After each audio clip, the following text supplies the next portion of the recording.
دوستوں علم حاصل کرنا ہر مرد اور مسلمان پہ لازم ہے.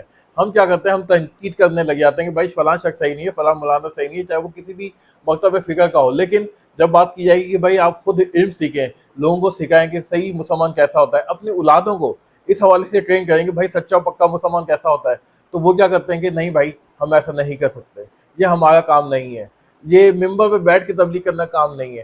بھائی آپ علم تو حاصل کریں, آپ لوگوں کو بتائیں کہ صحیح مسلمان ہوتا کیا ہے, آپ اپنا عملی طور پہ کر کے دکھائیں کہ ہاں بھائی یہ آئیڈیلزم ہے, ایسا ہوتا ہے مسلمان, ایسا ہوتا ہے اس کا کردار, امانت میں خیانت نہیں کرتا, جھوٹ نہیں کہتا, سود نہیں لیتا, اپنے عبادتوں میں پکا ہوتا ہے, اخلاق کے اندر پکا ہوتا ہے, اپنے گھر والوں کے ساتھ بہتر ہوتا ہے, پڑوسیوں کے ساتھ اس کا حسن اخلاق ایسا ہوتا ہے, اپنے رشتہ داروں کے ساتھ اس کا ملنا جلنا ایسا ہوتا ہے, جب اس پہ کوئی پریشانی ہوتی ہے تو صبر کرتا ہے, جب کوئی اللہ کی طرف سے نعمت عطا ہوتی ہے تو اس پہ شکر کرتا ہے. یہ ہوتا ہے مسلمان, ایسا ہونا چاہیے مسلمان. لیکن وہ کیا کرے گا, وہ صرف مولانا حضرات کے اوپر تنقید کرنے لگ جائے گا.